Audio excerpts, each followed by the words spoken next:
When I was very small, I remember that me and some of the other young kids in my neighborhood would go and play games when our older siblings were out at school.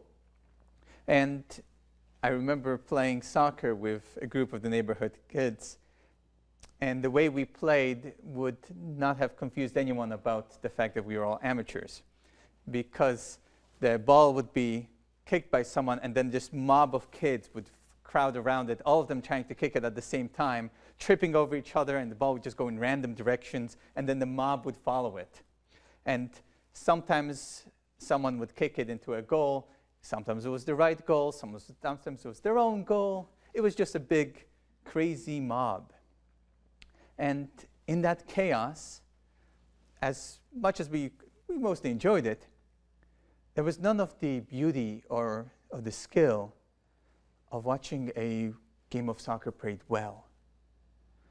Because there wasn't any of that practice and knowledge of the rules and real focus that makes a professional soccer player someone who's able to do the game well, quickly, automatically, and beautifully.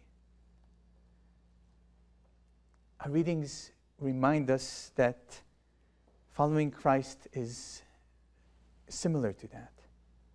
Our culture seems to be telling us that freedom and happiness is to be found in being able to do whatever we want.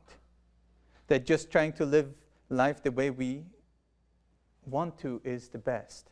But if we really try to live that, we're living life like I used to play soccer as a 4-year-old. Such a life doesn't have any of the beauty of a life lived well.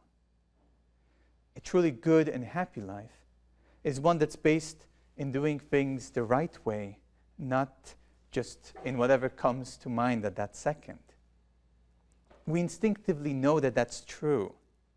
We know that we'll be happier and look back on our lives with greater pride and satisfaction if we are brave rather than cowardly, if we are wise rather than foolish, if we are generous rather than stingy, if we are honest rather than deceitful, if we are patient rather than constantly letting our anger control us. If we live life the way that St. James invites us to live it, the way that Christ warns us will help us to live life well.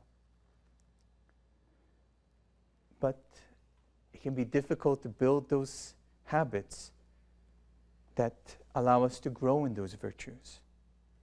The virtues that let doing the right thing be quick and easy.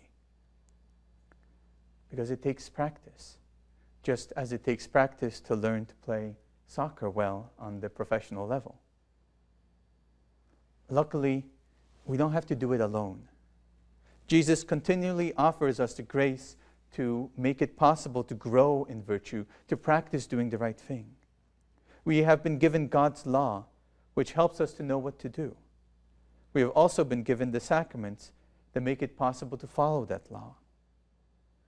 And in a time when evil seems so powerful in our world, and even in our church, we need that grace to face evil and overcome it, to stand up and fight for justice, however we can, and to continually love all people, especially the most vulnerable. So let us turn to the Eucharist, turn to confession, and to all the other sources of grace. It is how we will live our lives well with love, and not just run around in a mob, kicking the ball wherever we can.